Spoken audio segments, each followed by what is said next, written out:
Wherever you want me to sit. Let's just have a seat right Yeah. there. Yeah. How you doing today? Good. How you doing? Good. Let me introduce myself to you. Yeah. Najir. Najir, I'm Kirk. Kurt, you're the man.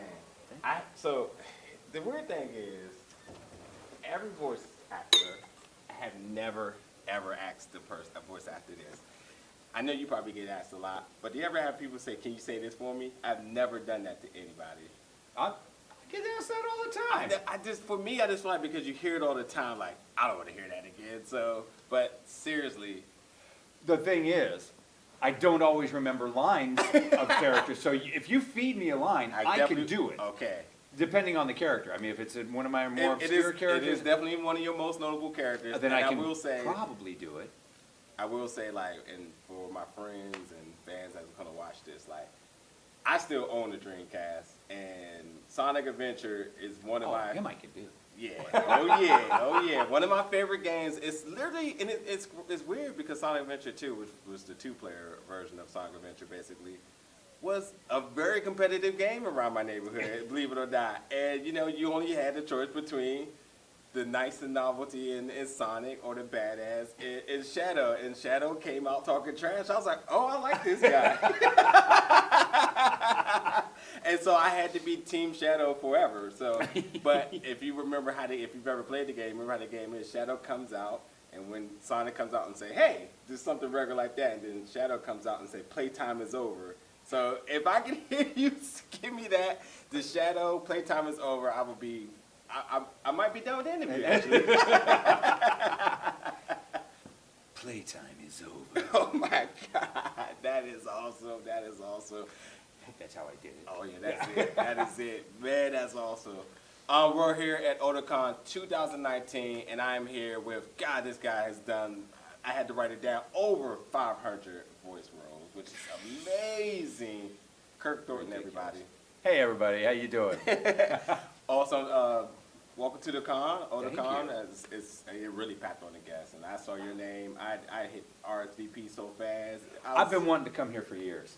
25th year, so I think this was a statement for them to say, oh, we're going to bring some of the best and well-known people from all over the world. Gosh, yeah, I mean Kari and oh God, there's a lot of good guests here. Absolutely. Where are you flying in from today? L.A. L.A. Okay. Yeah, I think everybody's coming from L.A. That L.A. flights must have been really interesting. Yeah. A lot of people came in Thursday. I flew and I came in on a red eye, so there were. Okay. I think I was the only actor on that flight. Yeah, so from Rose, from Baki, from Marvel, Future Avengers, One Punch Man, Naruto, Digimon. Yeah. And you one of my favorite in Digimon, and Gabumon too, and all of the evolution, which is absolutely amazing there. Yeah, I was so lucky to get to do, not all the actors got to do all the different evolutions. That's true, that's true. But I did. That's true. I was very lucky. I'll come back to that in a second. I have a question about that. Yeah. Other roles, Sword Art Online, Avengers Mightiest Heroes, and like so many more. We already talked about Shadow, and obviously some of the work that you've done in Kingdom Hearts. Also, one that I had to, I remember when I was watching the movie, and I went and confirmed it when I was doing my notes for it yesterday. For the Final Fantasy 15 game, I remember, so, you know, the movie came out in preparation for the game. So, right. You know, everyone's excited for the return of Final Fantasy and so forth. But the movie, I paid attention to see how it was going to play in the storyline. But I remember notably that your voice as a newscaster, and I was like, I know that voice. And I'm sitting here like, I know that voice. So I remember Googling it then, and then I remember upon RSVP, and I was like, there's something that I have to remember that I said I need to remember when I talked to him from something I remember from the past. I looked, I was like, that's what it was. See, I'm glad you remember because I forgot that I was the newscaster. I'm going, okay, what's he gonna say? What's he doing? I'm like, oh, now I remember. Yeah, the newscaster. I remember doing that. Yeah. So I mean, again, tons of roles. But yeah, we'll go to Digimon for a second too. Now, when you talk about being able to capture the essence of each Digimon and evolution, like that's how I would have to imagine that's complete creative freedom for them to say, how do you want to do this? So what was the thought process in that? Well, sheesh. You know, he started out, well, actually he started out as Sunomon. True. But I think I created the voice for Gabumon first. And so then I had to go, okay, Sunomon is smaller So I've got to go, okay, so I got to pitch him up and make him small, and it was really high, so I thought, hopefully I don't have a lot of lines as this guy, because that's hard to hit. And then they went to Garurumon. I went, okay, Garurumon. I said, I make him, he's a wolf, so I give him some gravel and make him tough. And then they say, oh, well, no, he's got to go further. And I went, okay, all right, everyone, tough and gruff. How do I go even tougher and gruffer? And they just kept coming up with iterations. And I said, okay, I got to keep going deeper, and I got to keep going badder with this guy. And they kept accepting it and saying, okay, works for me. That's literally the essence of Digimon too. Like, you know, you get the idea, you got this one core, maybe evolution. Then it's like, okay, well, he can go a step further. Then the movies come out. Oh, then he can probably go further. Then there's fusions going on here. And it's like, yeah. But I haven't even thought about that as a voice actor. Like, man, you got to, while we as fans get with the role, we're like, oh, they're more powerful, they're much more important. You're like, yeah, now I actually got to put in more and more work. Yeah. I said, please, give me some kind of voice fudge, something. Help me out here. So, again, you've been doing this from, I think I've seen the earliest role that you've been credited on is 1990. We're here in 2019, and you're still finding motivation to keep going. What is it? And it's something else I'll talk about in a second, but what is it like that keeps pushing you? Gosh. Sheesh. It's like anything you love doing, it's fun, and what keeps pushing you is you never know when the next really cool thing is coming along. You know, like, I mean, how many years ago did I do Gene? And he was just like, he was like an eye-opener to get to play something like that. And then something else comes along, like, no, what came after Gene? Well, like Saïx came after that, and it's like, oh, there's a whole new thing. And you know, recently something I love doing was Love, Death, and Robots. And it's like, oh my God, it's a whole. You keep rediscovering what you're doing, and rediscovering what you're capable of. Yeah. And finding new stuff. So that. Love, Death, and Robots. Netflix? Yeah. I didn't know that. Oh, well then that's again, yeah, the landscape of like digital content is changing, and getting stuff like that. So that's amazing. How has that process been working with Netflix, and obviously the mecca of the company they are? It was very cool. Netflix is good. There's so much stuff being done on Netflix like right now. Like a number of right now they're dubbing tons of original content. Like. There's a series called Dark that I worked on, and it's getting really a lot of acclaim, and another thing called Border Town, and it's the live action, so it's a different acting style. So what you look for as an actor, or what I look for as an actor, are things that challenge me. Okay. You know, if I was just doing the same thing over and over again, I'd go, okay. Yeah. But you know, it's something where, okay, you juggled 3 balls. Okay, now juggle 4. Yeah. Okay, now juggle 5, and now juggle 5 while doing a hula hoop. You know? So yeah, and those are the challenges. And complete different acting style, because anime is a little big, a little broad. Yeah. And now with live action, you just got to really cut I'm being educated, because it's right, because I do watch a lot of foreign films, and then you know we have like selected theaters that show them, so we go out and watch them there, me and my friends, and then every once in a while one of those films may creep up on Netflix, and Netflix advertises it as new film, and you're like, oh yeah, this has been out for like 2 years or whatever. You're like, wait, what? Yeah. And then when you put it on, it automatically defaults to English, and sometimes it doesn't quite hit you. Yeah. And you're like, wait a minute. No, the original is...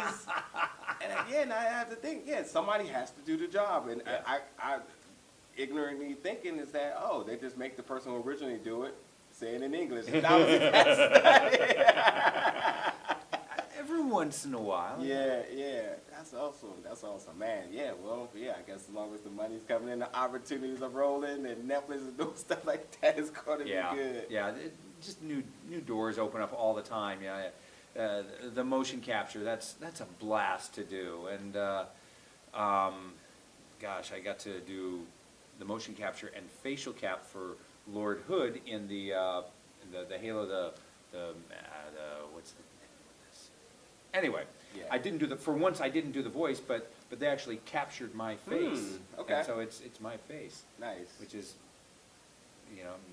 new and interesting challenges. See, that's big time, because the mocap on the body is just one thing, but the facial capture thing, which I knew James Cameron did with Alita, that's probably the first time I've seen it done like that. That's big stuff. Yeah, so. it's pretty wild. So what happens? What's the process when you hear something like that? When you're like, hey, we want to do some motion capture, and I would have guessed I'm automatically like, oh yeah, I'll put on the suit. When they say the facial capture, you're like, who, me? Well, yeah, and you go in this big dome, and they actually capture every little thing about you. Yeah. They do it. They did a implant or a thing of my teeth, because the teeth are very important. Yeah. And then when you record it, it's so strange, because it's just you're just recording from here up for the facial stuff, and you don't think about it, but the sight lines are really strange. The head has to stay relatively still. You've got maybe that much movement, and you think about it. Think about when somebody walks into a room. You look, and you see them. So when you're doing the facial cap, you turn your eyes go first, and then your head. So when you're in the facial cap, like somebody comes in the room, and you have to imagine they came in the room, so your eyes have to go, and then your head, but then your head has to come back to center. Because once you've turned, you're centered again. Anyway, it's very complicated and really wild. It's technical and fun and wonderful. I can imagine. Something I would love to be able to see that in person. Yeah. So much going on. I guess let's get a little bit more specific now. What are some upcoming projects that you have in the works on the pipelines right now? Most of them, I mean, I can talk about Baki, but most of the big games I'm working on, those are the big things. I can't talk about it. Okay. I can just say that one of the games is going to be huge. I would not be surprised if it's Game of the Year. And because, it's going to be monstrous. I'm just gonna throw out a few possibilities. Game of the Year, big, monstrous. I don't know. Doom comes to mind really quickly, but who knows? Just can't say. We get in so much trouble. I know, my agency's constantly sending you can't talk about this, Yep. Kirk. So what is it? And I'll say I was going to talk about it earlier, but so upon coming into the room, I see you taking a picture of a kid in cosplay. What is it about the cons that really gravitates towards you and the experience of it? There's just such joy. You see these people, and it's just this big celebration. Yeah. And it's a celebration. There's so much love. Gosh, I'm trying to think of anything negative that you see when you're at a con. It's really rare to get that many people together and have so few negatives. Everyone is so positive and so loving and celebrating each other and so supportive. A tear comes to my eye. They're just incredible. Yeah, I think the thing about cons is that a lot of us grew up liking things that weren't technically cool about society. Yeah.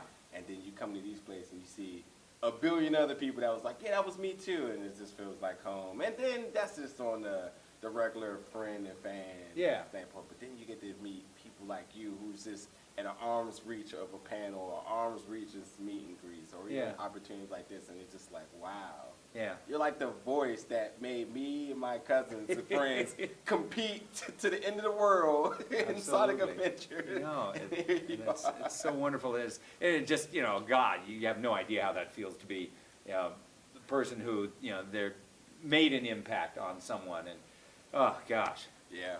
It's just so heartwarming. Well, if it's not too much to ask, all I ask is that maybe you can give us a few dollars for the broken Dreamcast controllers from the day from Rage quitting. Absolutely.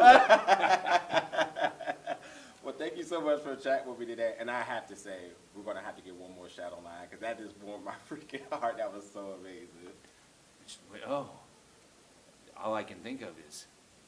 Oh, I got two for you. So Okay, go playtime's ahead. over. Chaos control. Yeah, that's where I was going. Yep. Okay, you got it. Okay, we'll take that. All right. Playtime's over. Chaos control! Thank you so much, buddy. Thank Hope you have a you. good rest of your Thanks, car. you too. That is awesome.